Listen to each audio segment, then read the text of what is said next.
Welcome to Review Rewind, the show where a couple of friends watch movies of old and aim to figure out if the reviewers were spot on or a little off. We're your hosts, Mike.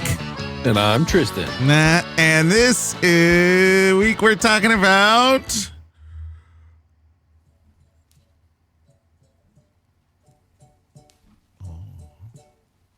Let it crescendo in.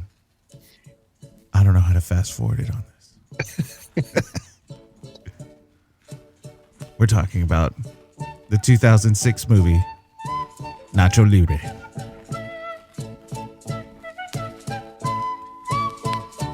I don't know. I might be alone on this. I loved every song in this freaking movie. Every song was awesome. So good. You're not alone. Huh? You're not alone. Oh, speaking of not alone, how you doing?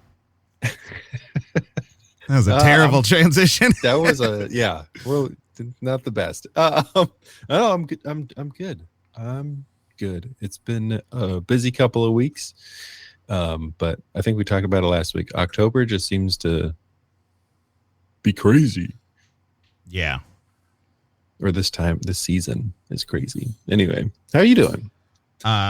Just try not to get crazy, you know? Hey. Or go crazy. Don't get crazy.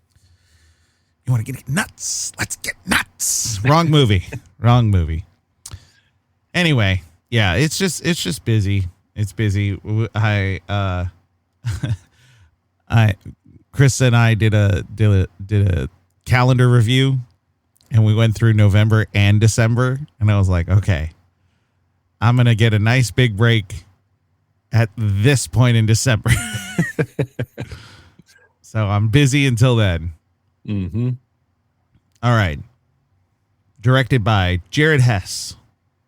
Produced by Mike White, Jack Black, David Klawans, and Julia Pistor. Weird names. Screenwriter, Jared Hess, Jerusha Hess. Man, Mike has weird white names, man. Distributed by Paramount Pictures, produced by Paramount Pictures and Black and White Productions, and Nickelodeon Movies. Rated PG, including dialogue, crude humor, and some rough action scenes. Comedy. Released June 16th, 2006. 2006. About $1.30 runtime. So an hour and 31 minutes. Had a budget of $35 million. In the U.S., it grossed $80 million on opening weekend, $28 million, and worldwide, almost $100 million. So, by all accounts, financially a success. Success, yeah. Starring Jack Black, Héctor Jiménez, and Ana de la Reguera. Reguera. Ugh. I had it earlier. I'm not doing good on that. And when I looked up starring, so like starring order as far as everything goes, it just has Jack Black, because I think he was the only starring actor at that time who was in the Actors Guild. Okay. Yeah. And I think that's why that happened. Interesting. But it's really funny because what's his name? Where'd he go? I had it up. I was talking to Krista about it because I thought it was really funny. Top cast. He always plays a weird guy. Peter Stormare. Oh, yeah. He's in it, but he's such a small part that he doesn't get like a starring role or anything like that. Yeah, he's more of a, what do they call it? A featured, not even featured, a special guest. Yeah. I believe that would be that's what accurate. they call it on on TV. Yeah, I don't know if that's they call right. it a I don't movie. know if that's a movie thing. I think it's just guest starring. Mhm. Or no. No, because it's starring is specific. Mhm. I don't know the rules. I'm not in the actors union. Yeah, he's in it. Yeah. Appearance. Appearance, probably. That's it. I don't have it written down here, but music by Danny Elfman. Was it really Danny Elfman? Yeah. That's Oh. what there were a couple scenes in the movie where the music was really doing a lot of work. Uh-huh. And I was like, how is this so good? And then when the credits rolled and it said Danny Elfman, I was like, what? That's why. And I had to look it up. Jared Hess originally wanted Beck. Huh. And agreed to have Beck. And Beck did some music for it. But the studio came in and was like, this isn't really Beck's cup of tea. Like, this doesn't fit for him. So they got Danny Elfman involved. But Jared Hess didn't like that. And so he essentially was like, you got to have both Beck and Danny Elfman credited because they both did like stuff for it. And Danny Elfman's representation, because of whatever his union and all that stuff, they were like, well, you can't have both our names on it. It's either Danny's name with no Beck or whatever it is. And then the studio, I think, was like, well, we kind of have to have Beck and Danny on it. And then Danny's people were like, well, then take his name off of it. And then eventually, somehow, an agreement came up. And so both names do show up credited. Interesting. But yeah, which that's a wild business game. I don't know. I don't necessarily see the point in all that. But, you know, Danny's kind of the master of it all. So I can't really judge that. Anyway, I think it's time for the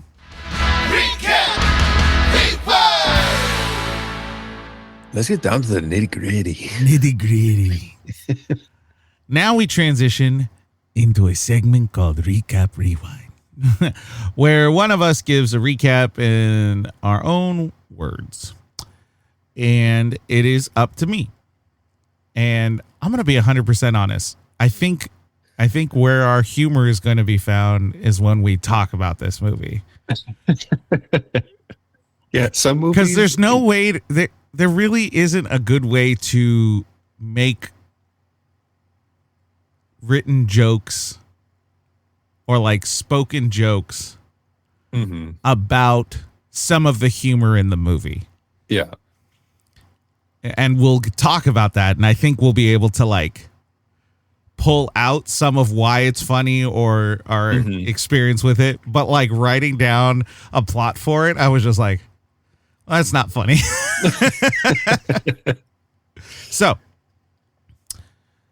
30 years prior, in a small village in Oaxaca, Mexico, in a small monastery, we find an orphan who falls in love with the amazing art of professional wrestling. As he is pretending with his homemade outfit, a friar catches him and puts him to work in the kitchen, where we find him now. Then, in 2006. Ignacio, played by Jack Black, is a 30-something orphan friar who cooks for other orphans. From the looks of things, he's not very good at his job. Or at least, he's not getting the freshest ingredients. Despite this, he tries to stay positive. On just another monastery day, a new teacher moves in. Sister Encarnacio, played by Ana de la Reguera. Oh, God, my tongue is not working. She catches the eyes of all And all the adult men act exactly what you'd expect from a bunch of men who have taken a vow of celibacy and have lived in a monastery for years without the presence of a woman. Pretty freaking awkward. The head friar sends Nacho on a priestly mission to get him away from her, where Nacho discovers that, just like cooking, he's not very good at the priestly duties either. On his way back, he goes to pick up the chips for the orphans when a skinny man attacks him and steals his chips. Nacho is then scolded for losing the chips and is sent into an emotional tailspin. What is his purpose? What is he to do? Then it hits him. He makes a plan. He goes back to the street where he was attacked and finds the man that attacked him and convinces him, Steven, played by Héctor Jiménez, to be his tag team partner so they can enter a wrestling match. And if they win, they could win 300 pesos. They get their asses handed to them, but they still get some money. Nacho is able to feed the orphans some good food and impress Encarnacion. Steven is able to clean up. Nacho goes back weekly, living a double life, being reminded that wrestling is against the rules, but he's making good money to help the orphans. Or at least that's his mindset for a while. Nacho begins to get wrapped up in the vanity of the sport and starts to buy expensive clothes and desires the respect that other wrestlers get. He's trying to impress Encarnacion, but he's slowly starting to forget the good work that he's doing. He becomes obsessed with trying to win. He decides for him to become a pro, he has to get in with the best wrestler in the world, Ramses. There's only one problem. Ramses is a real douche. After getting humiliated at a big wrestling party, Nacho is determined to win the battle royal and face his embarrasser, Ramses. He commits himself to God, and the winnings will go to the orphans. He loses. He loses. Heartbroken and revealed to be Nacho by the parishes of the monastery, he is kicked out and exiles himself to the wilderness. Steven finds him and reveals that the wrestler that beat him is injured mysteriously. And Nacho will face Ramses. Nacho writes to Encarnacion, telling her that he is fighting for a noble cause and expressing his feelings for her. Nacho faces Ramses in the ring, and Ramses has the upper hand. That is, until Encarnacion enters the arena with the orphans to support Nacho. With this new motivation, Nacho finds the strength to overpower, over-wrestle, and defeat Ramses. We are left with everyone happy. The monastery now has a bus. The kids go on field trips. Ignacio has a new fancy rope. And I don't know, like Nacho and Encarnacion, they're like a thing, or like as much of a thing that could be shown in like not just a Nickelodeon movie, but like, you know, a slightly like sexually repressed director kind of thing. But you know, again, it's PG. It's happy. It's a happy ending. I don't know. The end. Yay. You told us what the movie was about. I know. That was objectively the best plot I've ever written. Oh. Do you hear it? Oh. God, I love this theme so much. Alrighty. What'd you think of the movie overall? I really like this movie. Yeah. It's fun. It's stupid. It's ridiculous. It's you're laughing the whole time through. Yeah. I think the first time I watched it, I didn't know what I was getting myself into and was like, what did I just watch? But every time I've watched it since then, I love it because I know exactly what to expect. Right. Yeah, I think I'm gonna agree. I'm just gonna go ahead and jump in and just agree. agreed. It's a fun little movie. It's so dumb. And honestly, I actually have a little more respect for it now coming in with a critical eye, because I think what you said is very true in that the first time you saw it, you weren't sure what you were going into. And I think that's true for everyone. Yeah. I think that this movie is very like a let loose Jared Hess kind of story, but also very Jack Black. Yeah. But also a very like subdued Jack Black, if that's possible. Right. And somehow I think that's like a really good thing. But also one thing that I noticed coming into it with like a very critical eye was how much of this movie, like all the movie, is a joke. From the set design to the acting to the extras where they're placed to the cinematography. Yeah. There's jokes within the cinematography that are constantly happening. Yeah. And if you take your eyes off this movie for 2 seconds, you've probably missed a joke. Yeah, it's so well thought out.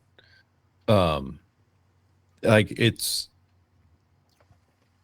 I think you kind of go into it thinking, oh, it's just this silly movie. They're like Jack Black is just like making jokes and everything. And I wrote this in as one of the things that I like best about this movie is that it's just, where did I write that? I didn't write. I wrote it somewhere. It is ridiculous. It's crazy. And it somehow has a really thought out plot. The story is there. The whole, like, everything about it is very well thought out. And I think there's movies that have a much higher budget than this that have they don't think it out as much as this movie, like as they put it together. Right. The little things, the main things, like it's so well put together and thought through. Agreed. Yeah, totally. It was a nice thing to see that I feel like if you took this into a script writing class or a movie making class and just had people take notes of like, okay, what's the character's motivation? What's their downfall? What's the catalyst to bring them back? What sets them on their mission to the climax of the story? And how does it get resolved? And you can really pinpoint what those things are. But it's not too in your face. It's not, honestly, the motivation for Nacho and like his hero arc or even his redemption arc of finding himself and coming back and doing the right thing. None of it is brought to you by like exposition. Right. It's all character development, relationship stuff. And then you kind of have to put the pieces together. And that's really, honestly, kind of hard to do in a good, in a effective way. And I think they did it in an effective way. Yeah. I think going off of that, this movie does a really good job of showing you what's happening, why it's happening. Right. Where other movies, they rely too much on we're just going to exposit here for like a good 5 minutes. Right. Right. Yeah, like exactly. You could just show us these things instead of telling us like, oh, that's Nacho. He loves wrestling, but he can't do it because he's a friar. Right. Like, for us to see that whole story and him like kind of yearning for it by watching Ramses get out of his car, and like it's all in these subtle things, subtle glances that he has, and so I think it's the showing rather than telling. Yeah, absolutely agreed. Like it just you get the whole image. It's really, maybe I'd have to look up again like what the blueprint is for the hero's journey, but this is, he's a friar. He wants to be a wrestler because he likes the lights and the respect and honestly the vanity of it. And he has someone new kind of express to him like the vanity's bad, but you can do something like that for a noble reason. And it just takes him kind of having to have his world fall apart for a second for him to realize that. And I mean fall apart because Ramsey really is just a terrible person. And he idolizes Ramsey, and he needs that pedestal to break for him to realize, oh, I don't want to be like those people. And they do I thought they did a really good job about it. Like there was no point that felt like they were holding your hand through it. None of this movie really felt like they were holding your hand through it. Even the jokes, like if you missed the joke, you missed the joke. You don't get it. And some of the joke is just timing. Like it's awkwardness without having anyone be the butt of the joke necessarily. Yeah. You know what I mean? Yeah.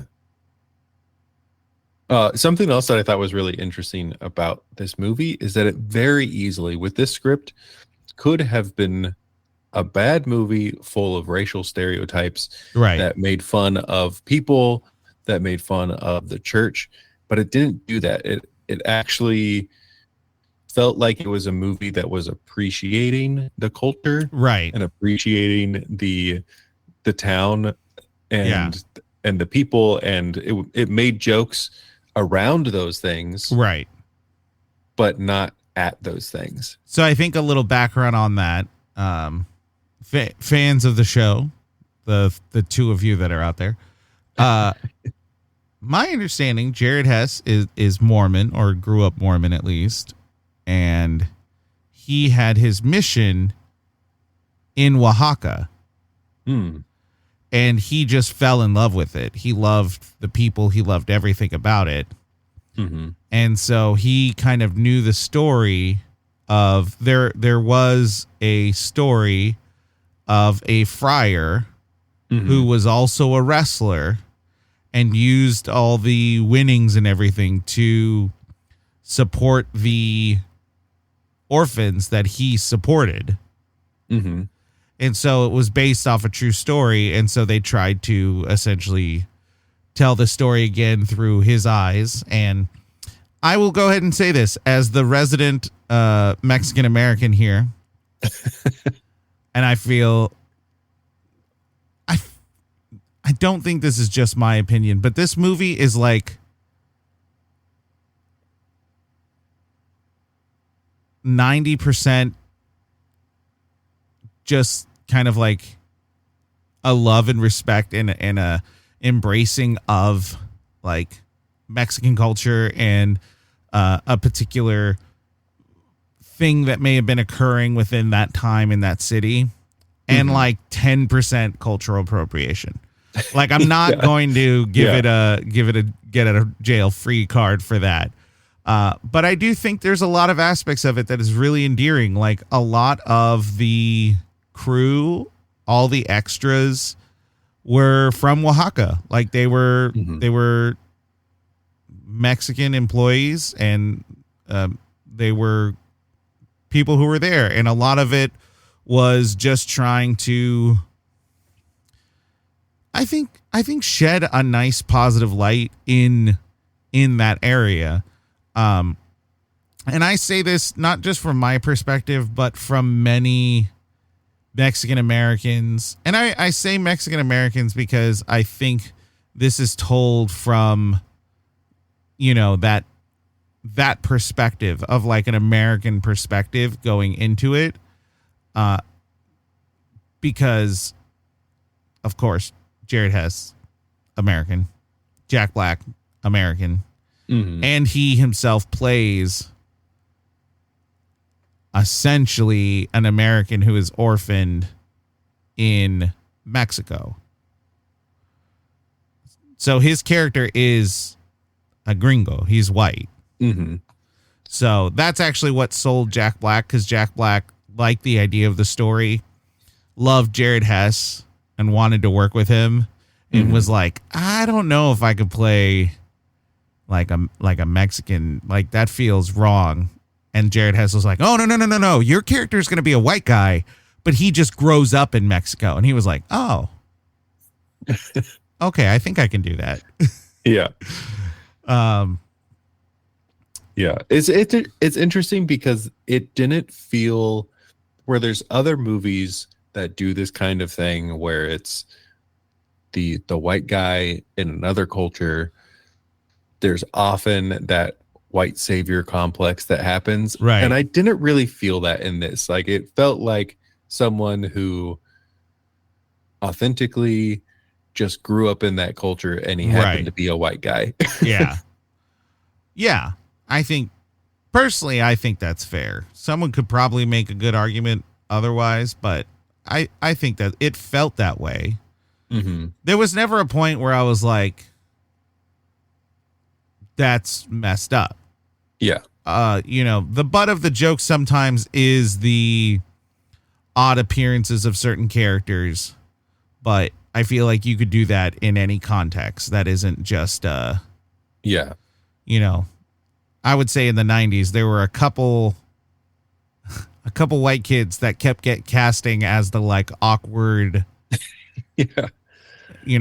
comedy break where they just look at them for a second and they're like, whatever it is. Yeah. I don't know if I like that sound I made. Anyway. Yeah. No, yeah. I think there is an element of like, why didn't they just cast a Mexican guy to do it? Right. But I mean, I don't know if I'm allowed to say this, but I wasn't bothered by it. That could either be really bad or really good. I don't know. It might be neutral. Who knows? Yeah. Yeah. I don't necessarily think anything was too off about it. I think giving the perspective that his character is a white guy who just grew up Mexican and like in a Mexican village in this little monastery, it all kind of makes sense. I would sound a lot different. I grew up in California. I would sound 1,000% different if I grew up where my mom grew up in Mexico City. Yeah. So, I don't think that is necessarily a disruptive point in all of it. Yeah. When I think of movies where it's like, why did they even do that? It's like Matt Damon in The Great Wall. Like, yeah. Or that was crazy. Or Tom Cruise in The Last Samurai. Last Samurai. Like those types of movies, we're just like, why is there a white guy in what's happening right now? And this didn't feel like that. Yeah. So, I really like Jared Hess's style. Yeah. His cinematography, his quirky opening credits. If I could say, I think some of it has to be credited to Xavier Grobert, who did the cinematography for it. Right. If we're just going to jump into what we liked, I love the cinematography.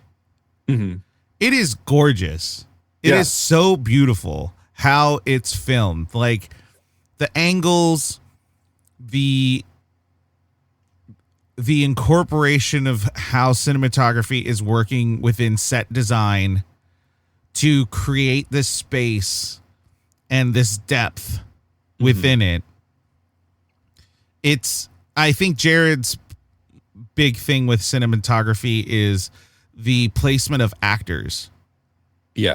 So, he'll have someone in the foreground and someone in the background, and they're having a full-fledged conversation, but they're not really like looking at each other in a normal way.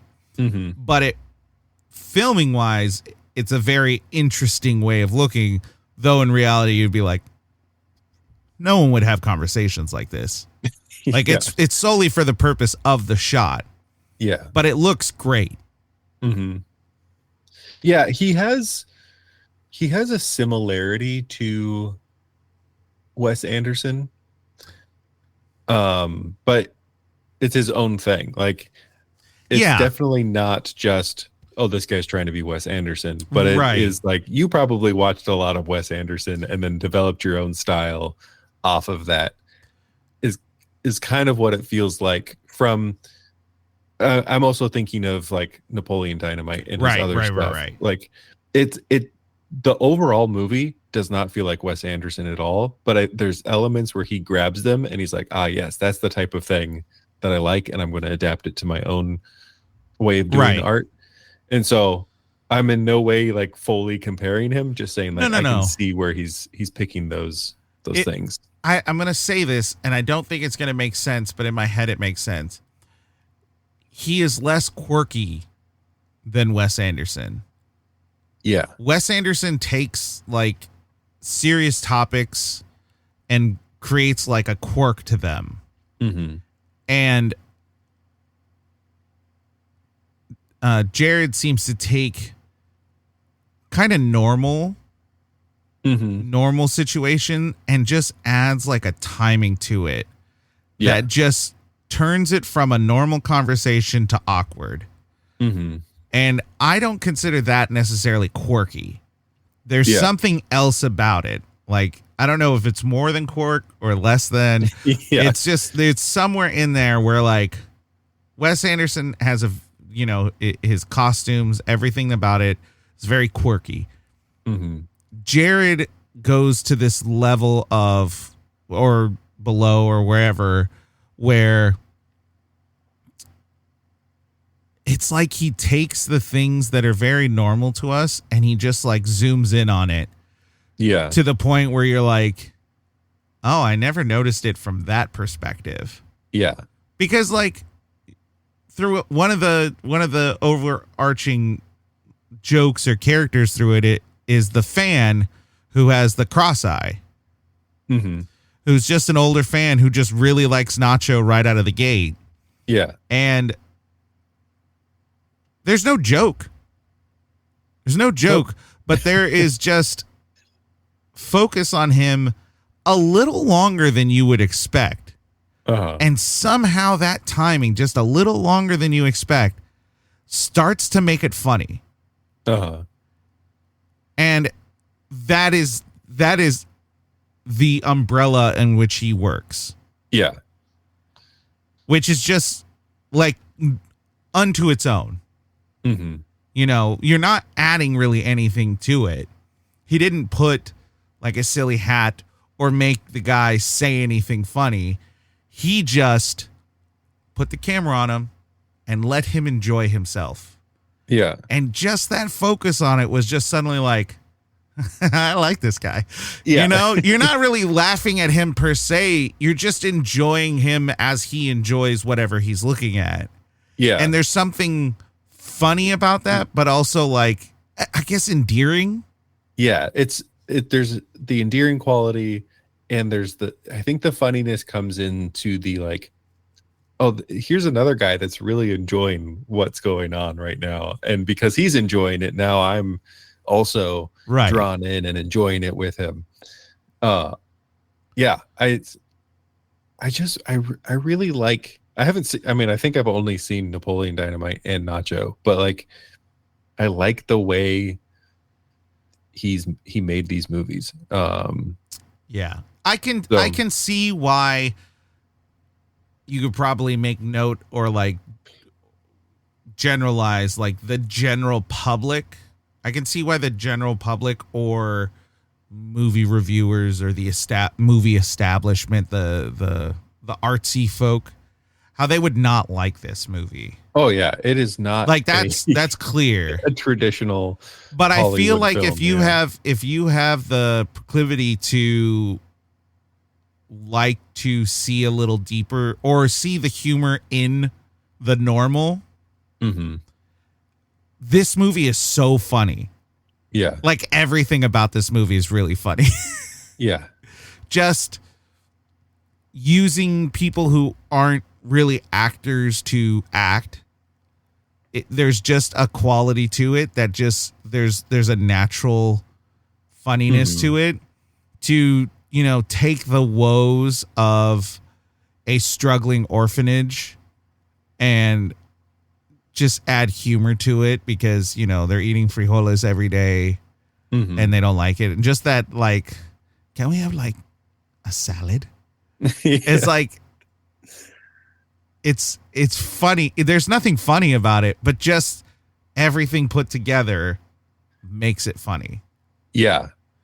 Yeah. It's really, this is one of the things that I wrote down about how it's really simple script. Like the script is simple, the dialogue is simple, but they're able to pull out the funny. They elevate it to a silly level where it's very similar to what we talked about with the Robin Hood. Of the script by itself is pretty, like, it's just kind of, can't we just have a salad?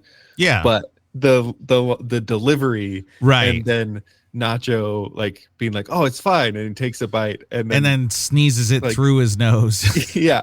And then just con permiso, and then like walks away and does his thing. It's the timing, it's the delivery, it's so many elements of taking this line that means nothing and turning it into something that is hilarious. And it's the first line that you hear, it's the first thing that you're like experiencing with communication between people. This movie makes very unquotable lines very quotable. Yeah. And that's the thing, because I'm thinking about all the lines that I quote kind of on the day-to-day, and they're not really quotable. Like, they're not good. They shouldn't be quotable, but because they're so aligned with a really great performance, they're funny and quotable. Yeah. This movie is, like, even through its ridiculousness, is still really heartwarming. Yeah. It's a super so endearing film. Yeah. I really liked that, even though it's Jack Black, and like you said at the beginning, it's Jack Black, but kind of pulled back a little bit. Yeah. Nacho doesn't feel like it's just Jack Black being Jack Black. Where in other movies, School of Rock, that's just Jack Black walked onto set and he's like, we're making a movie. that is the Tenacious D movie before the Tenacious D movie. Like, yeah. But this one, like, Nacho feels like a full character. The way he has Jack Blackisms, but he's not Jack Black. Like, I'm able to look at it and see who this character is, which I really appreciate about that, because for Jack Black, this is for a starring role for Jack Black. This is a very consistent character that is not necessarily like him, because while there are things that are very Jack Black and there are silly jokes or whatever, he's kind of a shy character, and he kind of stays that way the whole time. You know, the times where Jack Black really shows as Jack Black is in the celebrations where he has no need to, like, be shy. Yeah. and the songs. And the songs. I really liked. Oh, I remembered something. You mentioned it. That the story is loosely inspired by an actual person. There's actually another movie also inspired by this guy.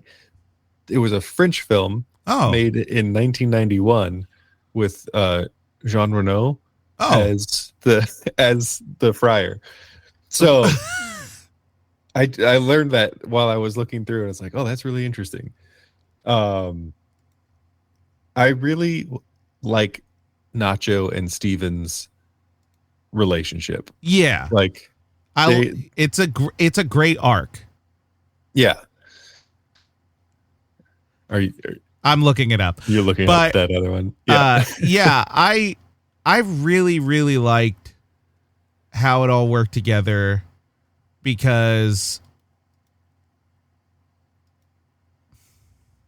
they find each other in the middle. Mm-hmm. You know, that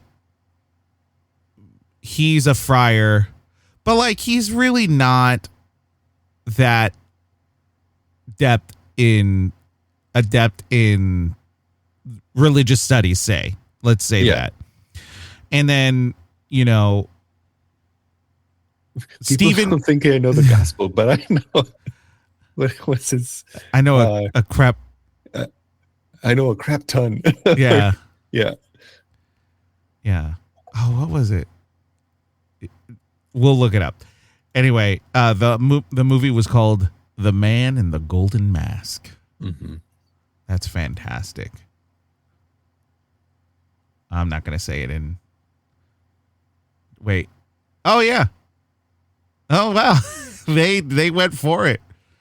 The little synopsis: in San Luis de la Paz, a small and very poor town in northern Mexico, the priest Father Victorio manages an orphanage and nearly 50 children when he goes into wrestling. That's so funny. Mm-hmm.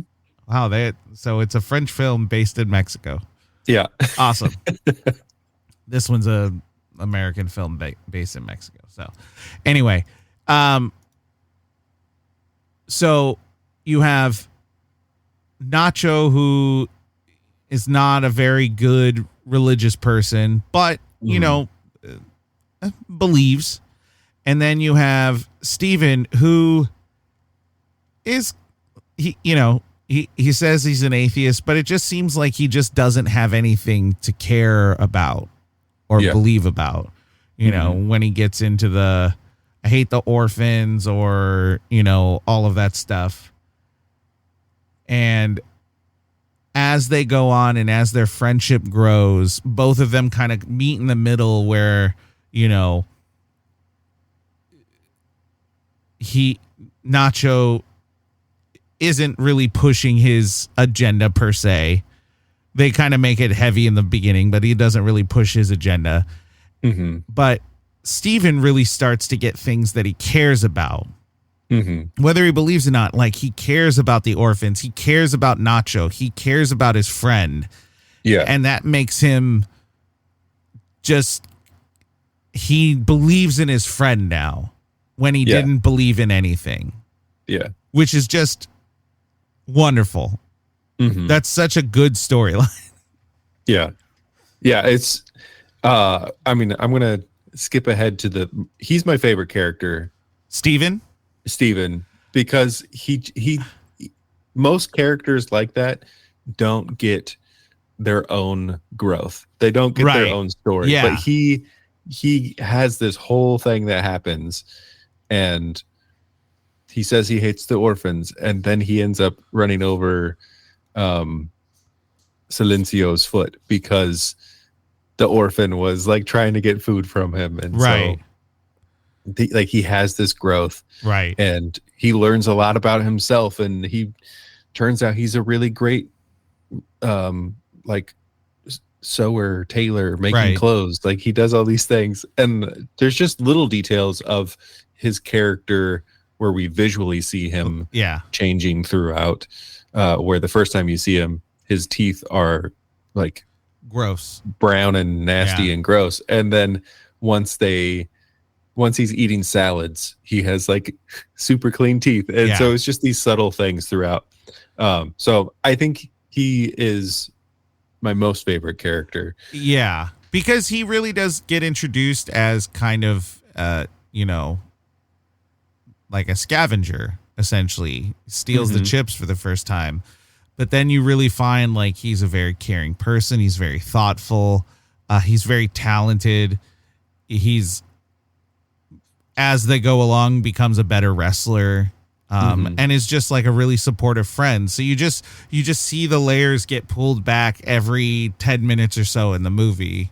Yeah. And he really does have like a nice development, and his sewing is really funny. Just when they're getting ready for the party, he's like, feel it. I made it myself. Yeah. And I think they had him enunciate differently than he normally would. Yeah. Because even for him, he spoke kind of odd. And then his smile, where he just like frown smile, is just it's more like opening his mouth more than anything else. I love his just talking about the physical comedy that happens in this. I think one of my favorite scenes with him, I don't think it's my favorite scene. A part that makes me laugh with him is when he delivers the note to Encarnacion. Oh, and yeah. He does like this weird bow, but his hands are like flat out. And then he keeps them that way the whole time. He walks away. It's so good. Yeah. The physical comedy in this movie is wonderful. It's hard to pin down exactly what's happening because it's all different. Some of the physical comedy is that Jared Hess thing where he just focuses on kind of normal things. So like when Nacho is going and taking Encarnacion into the city so he could get beat up and win and all that. Yeah. And he picks the wrong people. And then the camera just holds on them. Yeah. And it's just awkwardly there. And they're, one of them in particular is an odd looking person, but you're just like, oh, these are definitely not the right people. But then the more time the camera just sits on there, you're just like, what are we doing? Yeah. What are we doing? I was thinking of that scene too. There's a little bit of Nacho's being this crazy above normal person, and then you just have these two everyday dudes, right? And it lingers on here's something ridiculous happening. Here are people who are like just blank stares. What is happening? I think I think one thing that makes it funny, and maybe this is it, because we've talked about this, the aspect of making a movie, especially a comedy. Whenever you're doing it, you have to have a straight man. And I think this movie is Jack Black and Héctor Jiménez are freaking crazy. But everyone in the world doesn't see that, but they're stuck with it somehow. Like they don't see them and go, well, let's stop wasting our time with these people are crazy. It's like they look at them as children. And everyone else in the world is the straight man in the joke. Yeah. So no one condones a single thing that, like, the weird things that Nacho and Steven do, but no one really acknowledges it. No one like stops and go like, Nacho, that was weird, dude. You gotta cut that out. Everyone's just like, nah, it's Nacho for you. Nacho being Nacho. Yeah. And, Steven kind of doing his stuff. But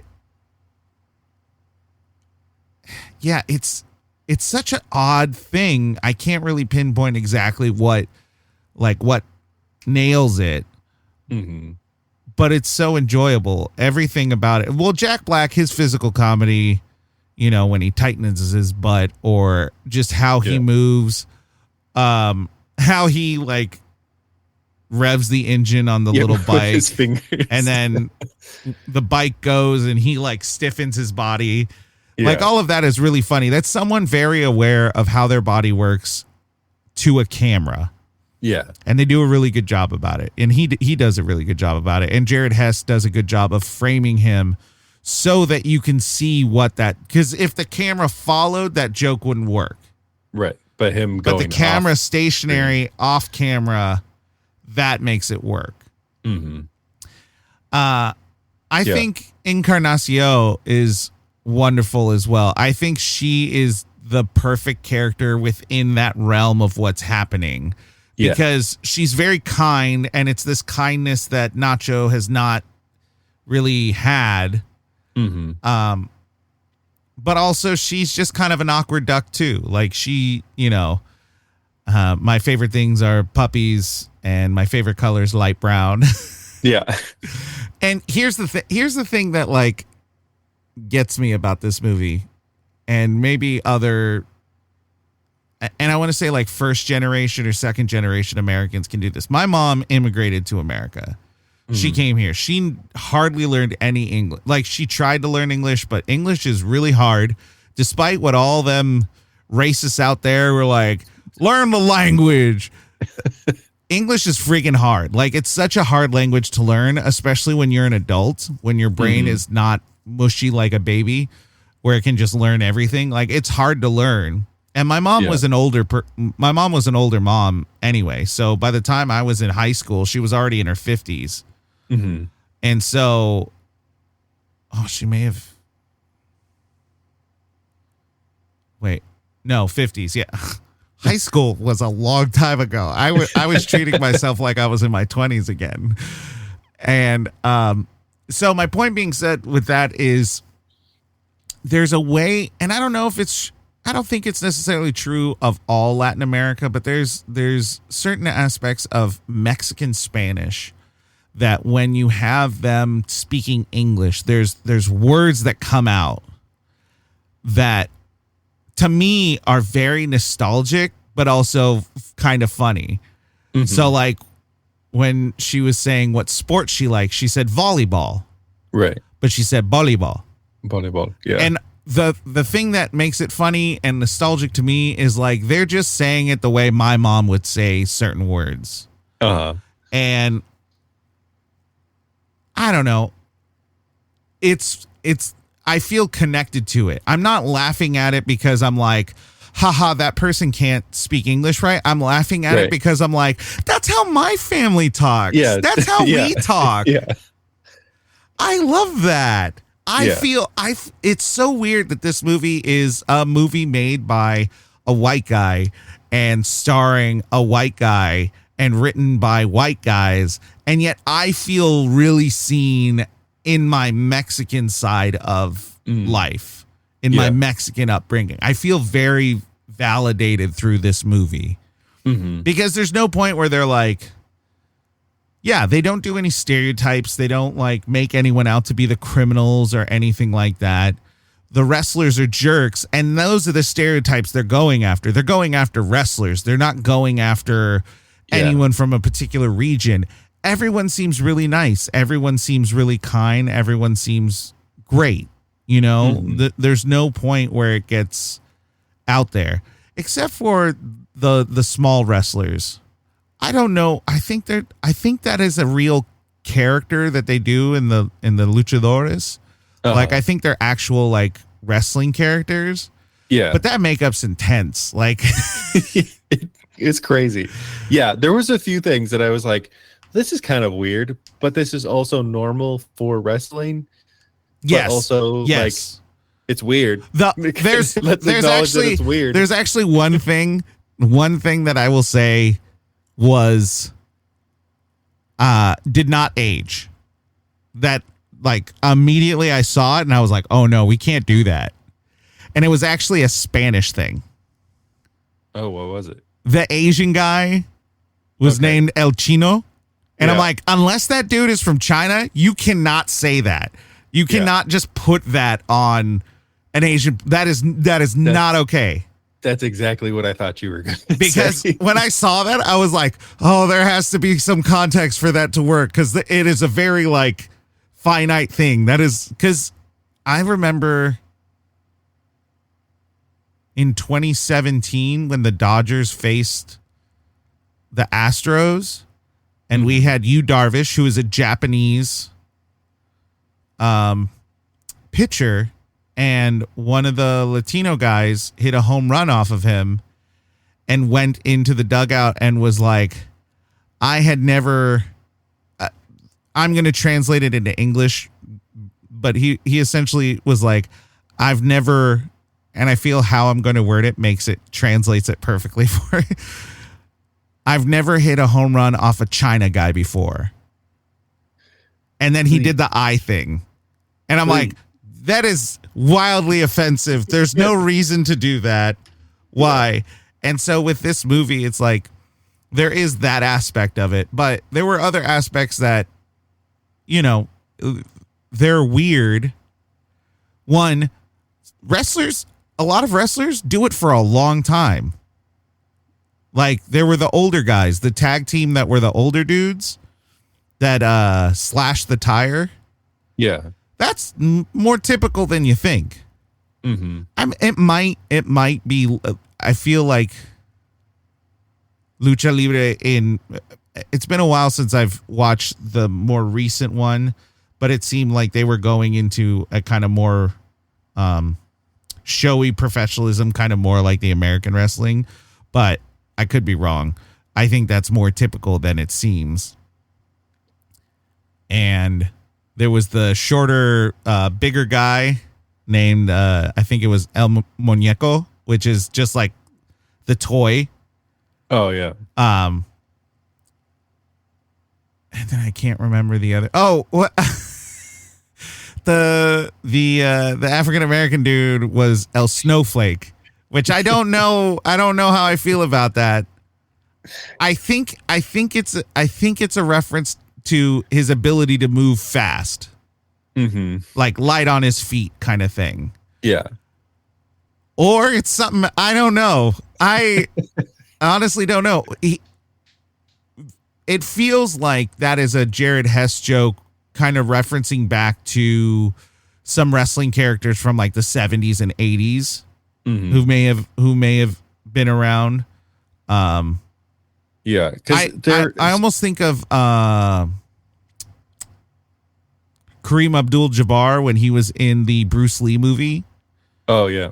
That kind of like how he moved and everything felt like a reference to that. I don't know if that's true or not, but it felt like he was referencing like Muhammad Ali and others from like the 70s and 80s. Yeah.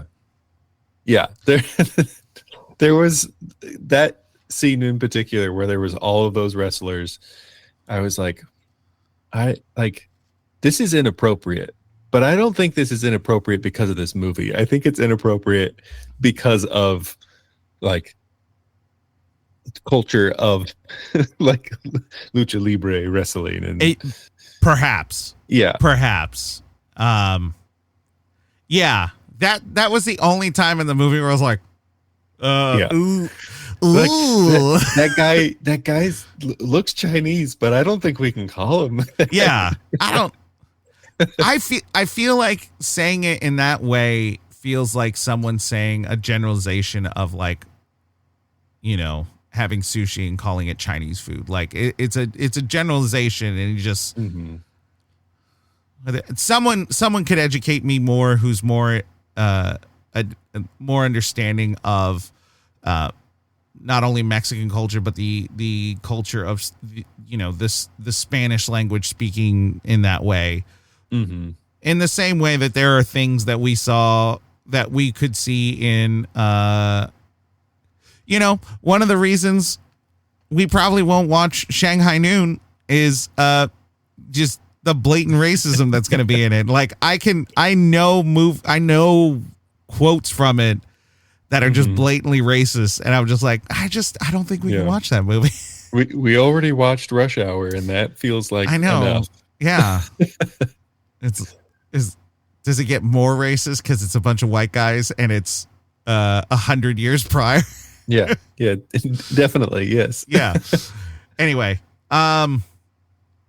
anything I mean the soundtrack was fantastic. I know I said it earlier, but like every song on it and a bunch of the songs, they're done by Mexican artists. So like it seemed like whether it was Jared Hess's choice or the team's choice, whatever, it seemed as though they were doing as much as they can to incorporate genuine Mexican artistry into this film.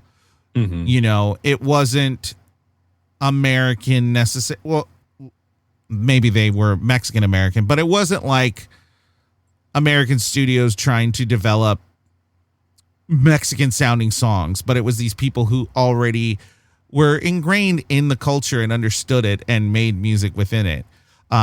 Also, there was a ska song and it was great. Was.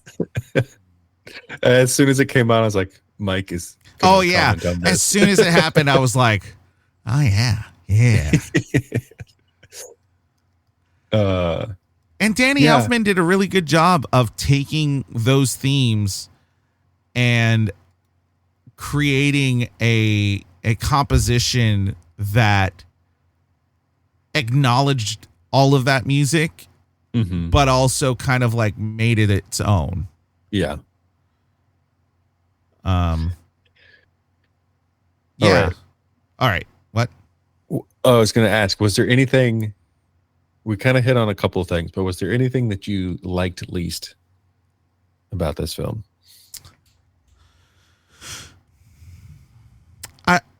I would say out the back pacing, but I also think that the pacing may have been my own issue. As in me not understanding the joke. Because from everything that we saw, it really felt as though most of the movie, 99% of the movie, was a choice.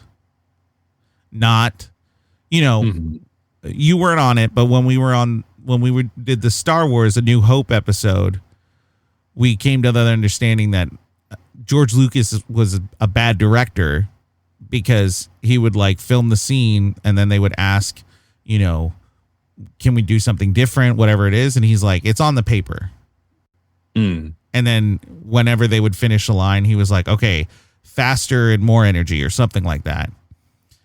And then the reason he did that is because he thought that he would be able to just edit it together.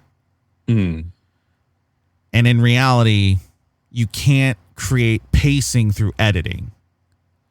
You have to plan out the pacing. Yeah. His pacing, Jared Hess's pacing, is planned out. I don't think any of it was by mistake. I just don't think I understood it every time. And that's on me. So my own complaint is really just me complaining about it. Like, I don't. Yeah. What a deep thought out statement I just had. My complaint is that I'm complaining. No, I think there is a little bit of pain. Like there's a couple of scenes that just feel like they linger. Mostly with the kids. Yeah. Mostly with the kids. It's you have kid actors and you have kids who've never really acted in anything. That's fine. But don't stay on them for that long as they're trying to trudge through this. Because you see the kids in the background, like they start losing interest and they start making goofy faces. Right. And so there were a couple of moments where you're like, oh, they held that shot longer than the kids were able to do it. Yeah. But it's not so distracting, and it's usually the kids in the background, not the like kid that's being focused on. Right. Yeah. So from a story perspective, right, I don't like that Nacho gets mean to Encarnacion, and like I mean, I like it. I like that it happens because I like the story. But like from the emotionally invested in the characters, being like, oh no, don't call her a floozy. Right. Or to get her to go away. Yeah. He chooses to be mean. He chooses to be mean. Got but it. like he starts doing things that are because he's more focused inward. Right. And so he does things that are a little bit meaner outward. He's not outright rude, but like him. Right. I understand. Like, people might think you're a floozy. Like that is like, oh, don't be mean to her. Wild. When that line came out, I was like, yeah. Wow. Yeah. He's like, may I come in? No. We don't want people to think you're a floozy. It was like, whoa. Like, whoa. You were in her room eating toast earlier, bub. She's a nice lady. She's a nice lady. Yeah. I just snorted. That was weird. I just snored while being awake. I think, okay, so something that I didn't really notice, but Gloria called out was there is an amount of fat jokes that's like right on the line of, is it like too much? Is it Jack Black just making fun of himself? It's right on the line where I wasn't super uncomfortable about it, but there was enough to like just take note of it. I'm speaking from my own experience. Yeah. I'm speaking from my own experience, and I'm not justifying it, but Mexican culture is so tied with fat jokes and skinny jokes. My name was Gordo growing up. Like, that was a nickname. And I don't know how to justify. I'm sure it's wrong. I'm sure ultimately it's wrong. But But I guess there's a thickness to it. Here's what I'm going to say. Some of the jokes that came out in that way, especially from Steven, they felt like his character in those moments was trying to hit a low blow. Yeah. So that's where it's that weird thing where you're not laughing at Jack Black because he's fat. Right. You're laughing at Steven, who is just trying to get a low blow and as a last resort just says that thing. Yeah. Which he ultimately regrets. Like, he does feel bad for being mean to him. Mm-hmm. So like there is that like clarifying. Yeah. There was never a point where the joke was Jack Black is fat.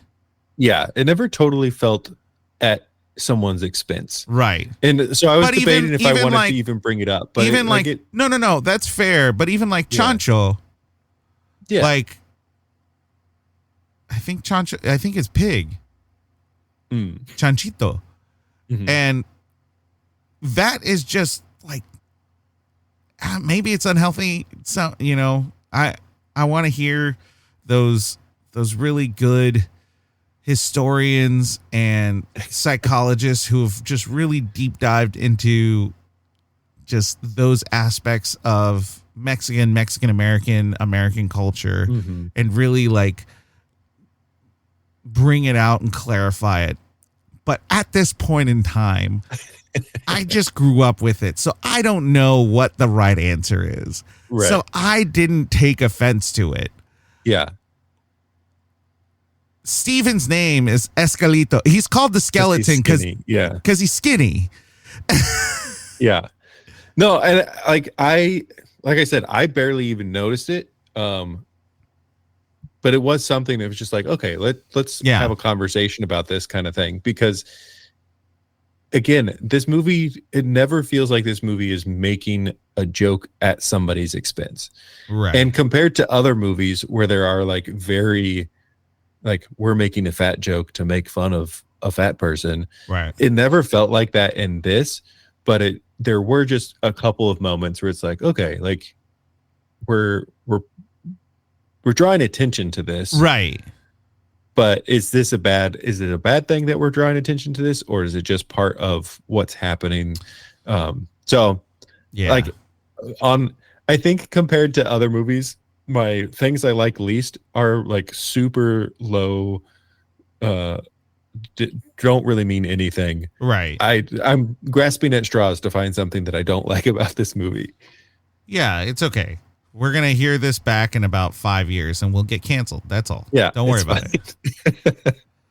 Because Well, you will, because I'm the one who said this might be inappropriate. And I was like, that's fine. Yeah, because pacing,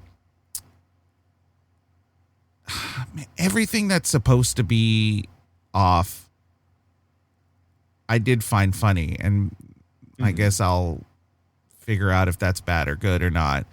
Because those jokes didn't faze me. I love the when they had their second match, when it was the like good quote unquote good looking guys, which they just looked normal to me, but the women were cheering for them.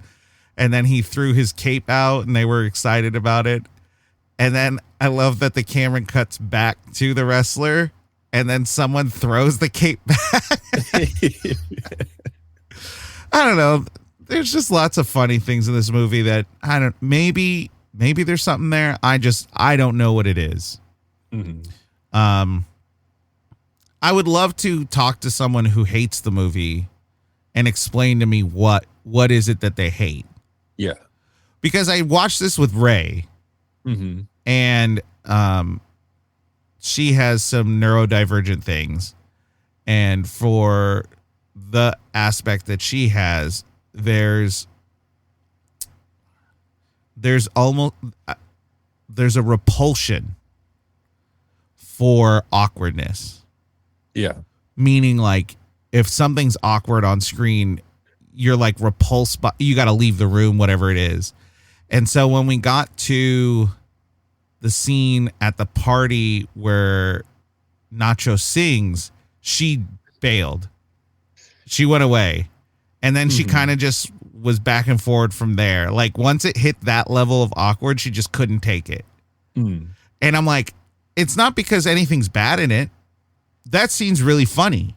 Yeah. But it just hits this line. And I'm wondering how much of this movie is just that aspect of, like, it just hits something that people disagree with in normal life. But the problem is this movie's trying to take all those things that we dislike in normal life and put a magnifying glass on it. Yeah. It's trying to find the humor in the mundane. Right. Which, whenever we get into the mundane, we try to avoid it so much that we just can't be in it. Yeah. And I'm someone who, like, has a lot of fun making situations awkward or like being awkward in situations. That's the thing. But there are certain levels. But I can't watch The Office. Like, I can't. There's a certain point where it's like, okay, this is too awkward even for me. Right. And here's the thing. This movie doesn't have one of those for me. Mm-hmm. It's all because maybe it's now. I don't know if that was true 20 years ago when the movie came out. Now we've been exposed to Jack Black so much, to his breadth of work, that we know he doesn't feel awkward going into those situations, that he's very comfortable, and usually he's not playing. It's not like a Michael Scott thing where this person is horrifically awkward and completely unaware of it. Yeah. This is a character who is doing something awkward, but like embraces it, like really holds on to it and makes it something to, like, where he's almost proud of whatever it is he's doing that is in fact awkward. Yeah. And that's just something different. I don't know what it is. and it just hits differently. Yeah. So again, I'd be really curious to hear from people who don't like this movie and like a clear explanation of why you don't like the movie. Not just, oh, it's a bad movie. It's dumb. That's not an actual explanation.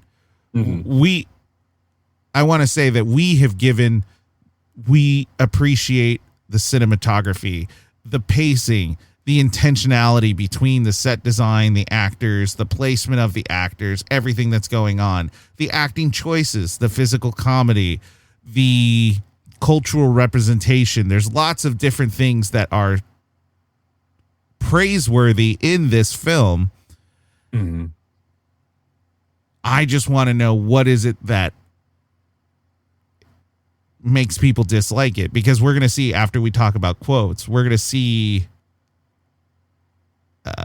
the response to this movie. and it's it's interesting. Yeah. Alrighty. So you said your favorite character was Steven. I'd say Encarnacio or Steven were probably my favorite. Nacho is up there. Like, I really liked him, but Encarnacio, there's something endearing about her kindness and her sweetness and how she does it, and just with the note and her putting it under her pillow and little choices they make her to be this very sweet person. And then Steven's whole story arc is literally from the alleyway to the top in an hour and a half movie, where you only see him for an hour and 10 of the movie. Yeah. You know, he isn't there for a while. So I'd agree. Yeah. And I got to give a shout out to Chancho, because everybody needs someone who believes in them. So all the kids were so cute. They were such fun little actors, even when they were breaking character a little bit. So in the beginning, when he's passing out the frijoles, you could see one kid who sees him coming and it's just kind of like, I'm going to get beans on me. I know it. Like, he cringes a little.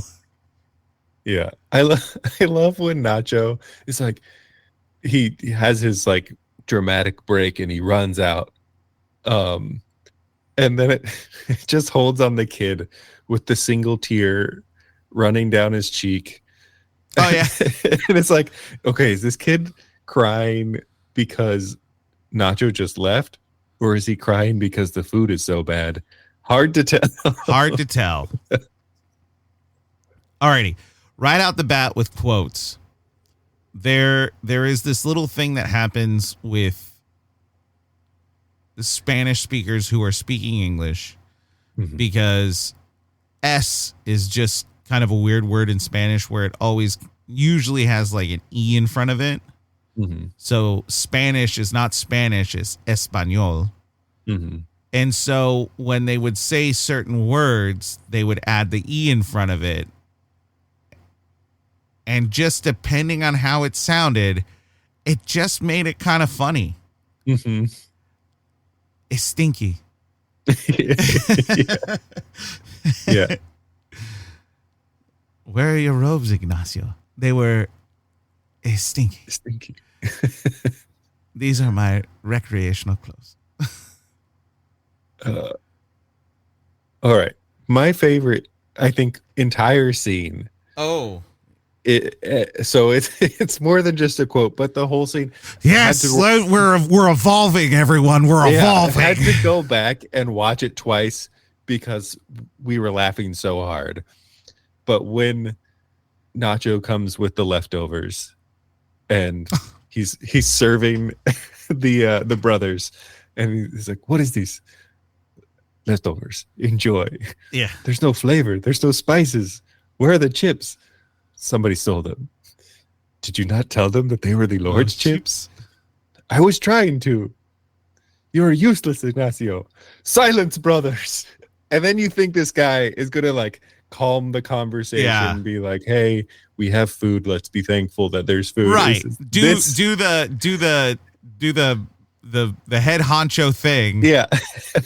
And instead he says, this is the worst lunch I have ever had. And, it's just, do you not know do you not realize I have had diarrhea since Easter's? Yeah. Like that whole conversation is just, it's good. It's so funny. Well, even when he leaves, like, okay, maybe I'm not meant for these duties. Yeah. Cooking duty, dead guy duty. Maybe it's time for me to get a better duty. Yeah.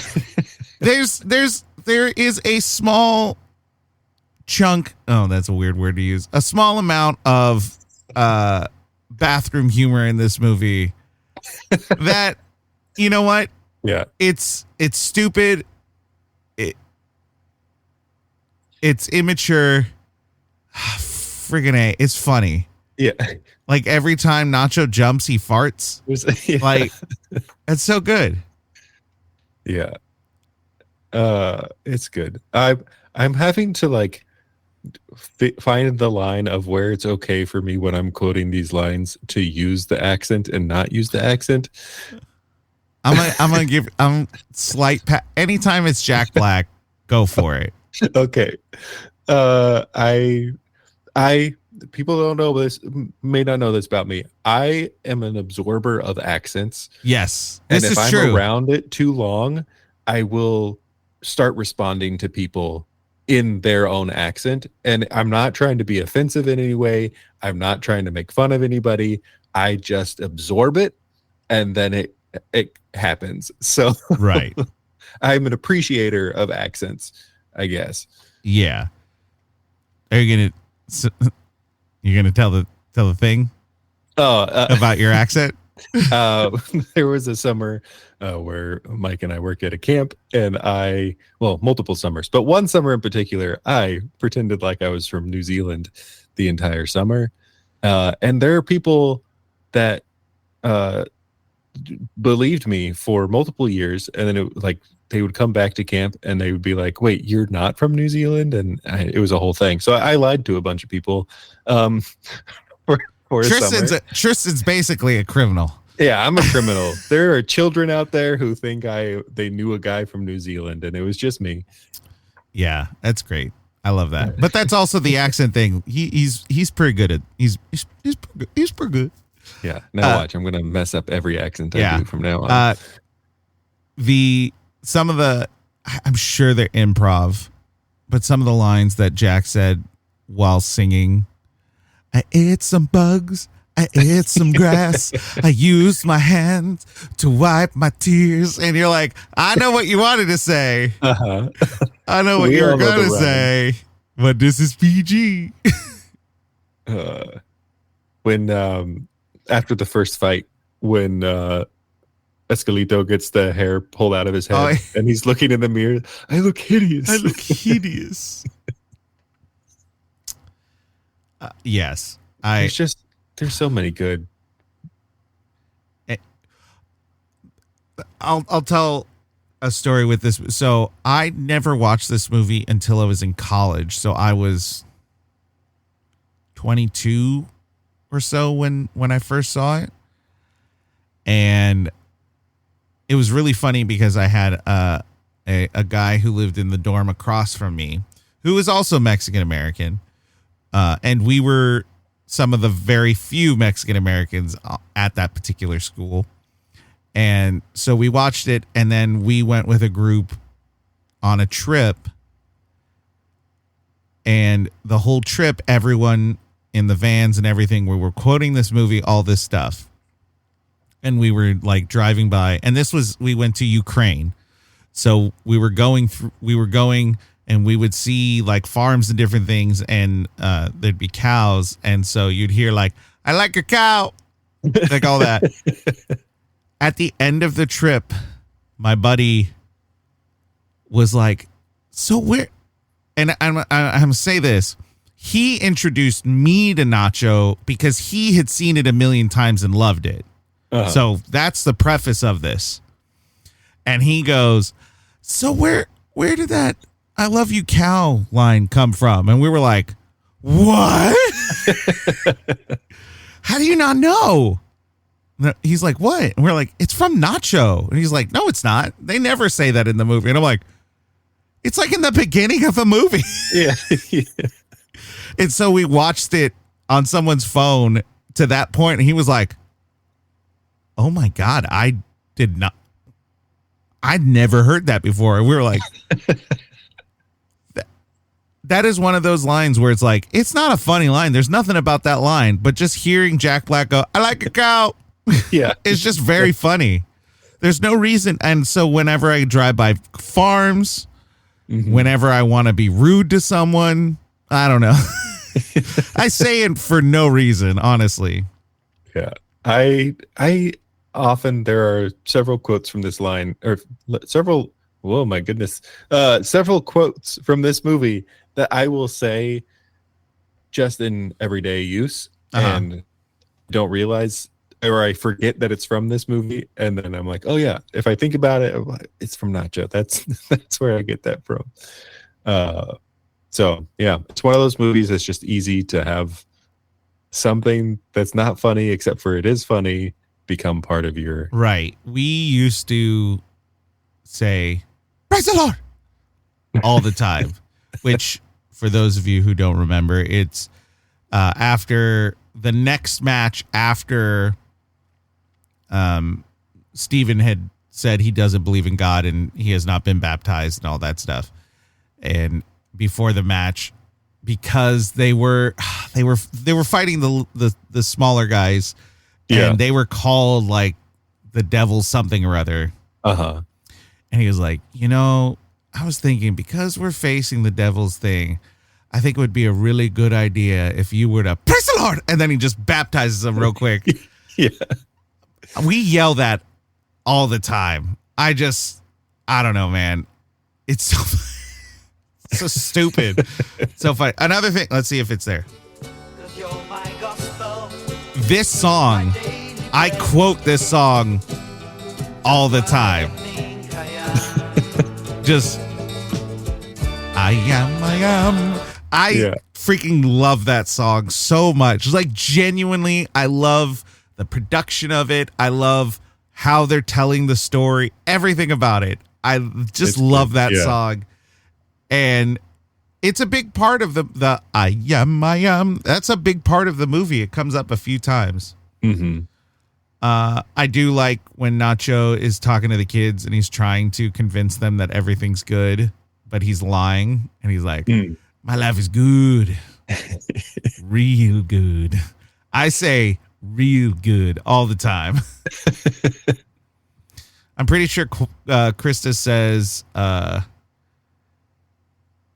you lied to me, Steven. The eggs gave me no eagle powers.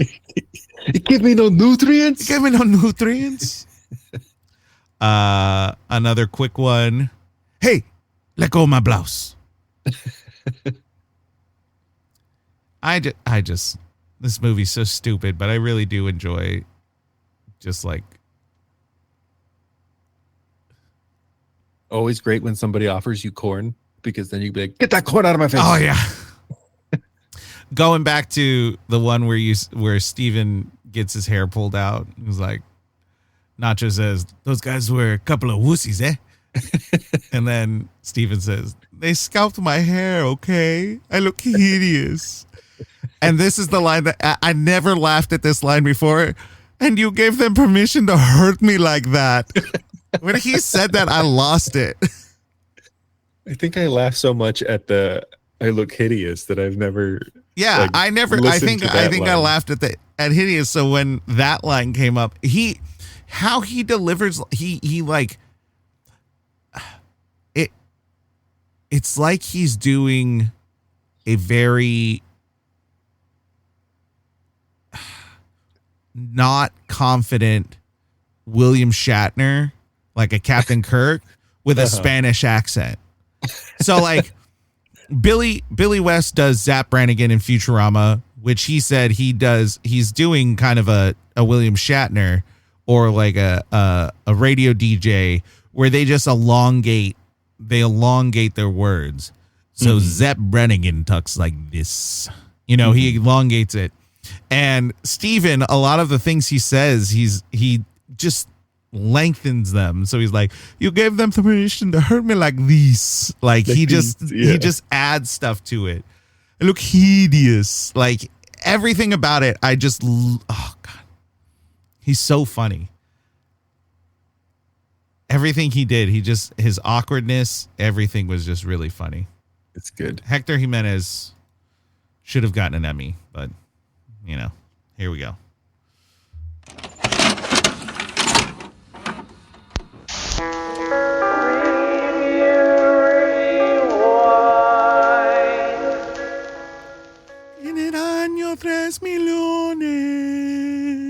I don't know if that's actually 3,000.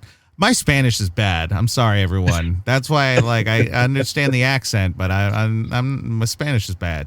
That's why I couldn't say Reguera. It's like it's a w, but there's like a in there too. It's hard. Anyway, now it's time for the rewind. We take a look at a positive. Is that was like an onomatopoeia. We took a look at a positive review and a negative review, and we see where we fall. Metacritic, 52%. Rotten Tomato, 40%. Oy. Rotten Tomato audience, 55%. IMDb audience, 5.9%. So why don't you go ahead and give us, this was one of the top reviews. The first one, I will just say it now. The first one was just like, really funny. I was like, this movie's good. That's a terrible review. So here you go.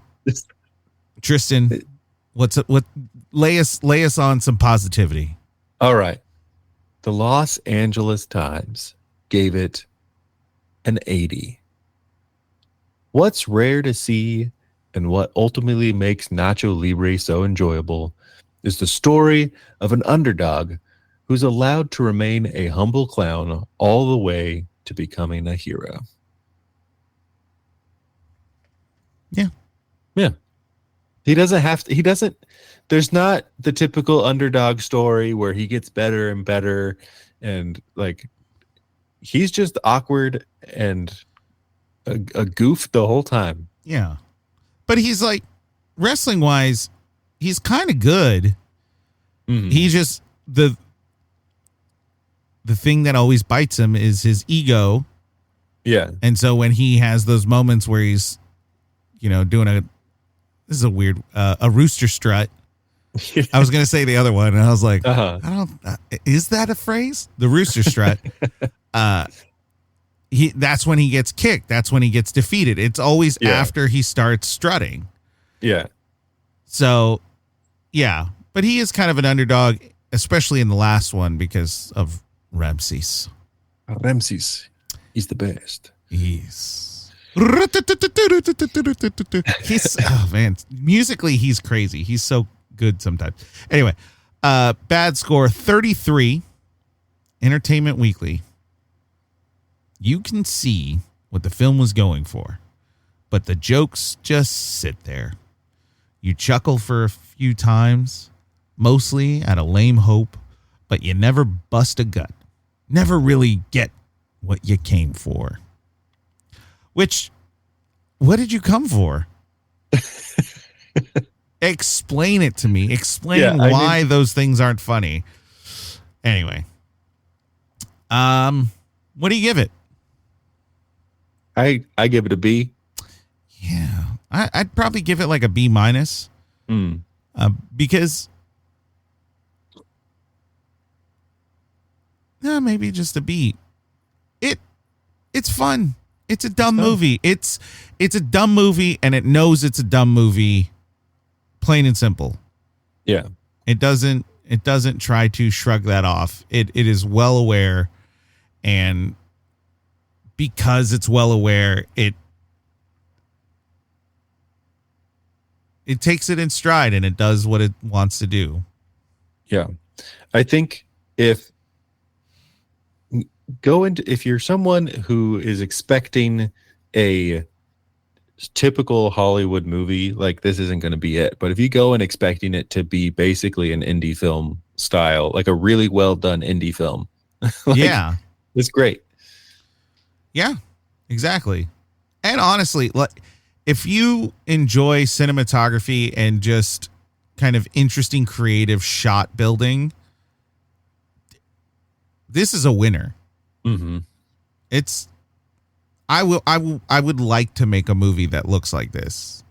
Yeah, That'd be really fun because it's really beautiful. Yeah, I think it's interesting. It's watching movies and like the TV shows that are like in the Star Wars universe are the type of things that make me like, especially when I was younger, that was like, I want to be like make movies and I want to work on Star Wars. Like that kind of thing was like, that's the thing. This is the type of movie that makes me go, like, I want to make a movie. Like I want to make something like this. This one felt possible. Yeah.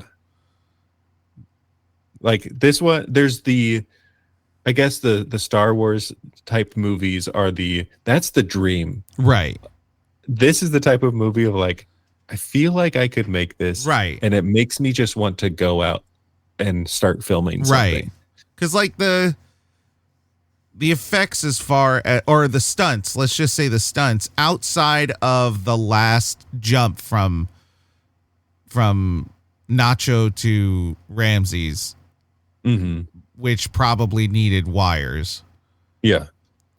Outside of that, everything is just practical wrestling.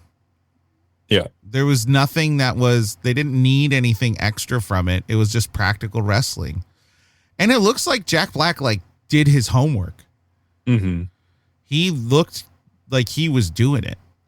Yeah. They did find a stunt double for him, but it was just some random guy, like, because most stunt doubles don't look like Jack Black. Right. And so they were able to just find some dude who wasn't, I don't think he was a stunt double before this movie. So had he done wrestling? I have no idea. Oh my gosh. Honestly, we'd have to look into it more, but that's wild. Yeah. Anyway, so I say go watch it. Yeah, I think it's fun. You should. No, your kids might handle it. They're probably gonna do poop jokes, but my kids didn't laugh at the farts. They're weird. But yeah, we recommend it, and we'll be around next. I don't know if I'll say next week, but we'll be around soon. Yeah, we'll be around next week. I don't know. Anyway. Bye, Tristan. We had fun. And remember, listeners, to review those rewinds. And we'll see you next time.